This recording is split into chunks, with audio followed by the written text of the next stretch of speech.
എന്തേടാ Abdo, അന്റെ പ്രാവിനെ കാണാനില്ലേ? എന്റെ സബ്ജനെ കാണുന്നില്ലല്ലോ.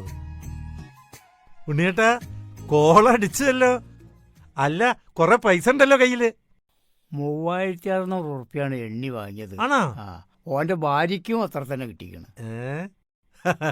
എന്നിട്ട് തൃപ്തിണ്ടോ? അല്ലെങ്കിൽ എങ്ങനെ തൃപ്തി ഉണ്ടാവാനാ? നമ്മളെ വാർഡിലെ ആദ്യം ലൈഫിൽ പെര കിട്ടിയത് ആർക്കാ? മൂപ്പർക്കല്ലേ. എന്നിട്ട് വല്ല തൃപ്തി ഉണ്ടായിട്ടുണ്ടാ? അല്ല, നിങ്ങളെ പഴയ ചോർന്നൊലിച്ച പെരയൊക്കെ അങ്ങക്ക് ഓർമ്മ ഉണ്ടല്ലോ അല്ലേ? ആടുകൾ അങ്ങനെയാണ്ട് അബ്ദോ, എല്ലാം പെട്ടെന്നാണ്ട് മറന്നാടും. കണ്ണുണ്ടാകുമ്പോഴേ കണ്ണിന്റെ വില അറിയും. എന്റെ പൊന്നു സഖാവേ, 3-4 മാസം മുമ്പ് മൂപ്പര് രാവിലെ നടക്കാൻ ഇറങ്ങിയതാ. അപ്പൊ എന്ത് പറ്റിയെന്നറിയോ? വണ്ടി ഇടിച്ച് മൂപ്പര് സൈഡായി. 3-4 ദിവസം മൂപ്പർക്ക് പണിക്ക് പോലും പോവാൻ പറ്റിയില്ല. 2 തടിമാടന്മാര് മക്കളുണ്ട്.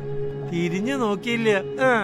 മൂപ്പർക്കും മൂപ്പരെ പെണ്ണുങ്ങളും ജാനുവമ്മക്ക് നമ്മുടെ പെൻഷൻ വഴി കിട്ടിയ പൈസ കൊണ്ടാണ് കാര്യങ്ങളൊക്കെ നടന്നു പോയത്. എന്റെ പൊന്നു ഉണ്ണിയേട്ടാ, ഓർമ്മയുണ്ട് അതൊക്കെ? ആരോട് പറയാ? മോനെ ഉണ്ണി, ആ കല്ലൊന്നും മാഞ്ഞു പോയില്ലല്ലോ.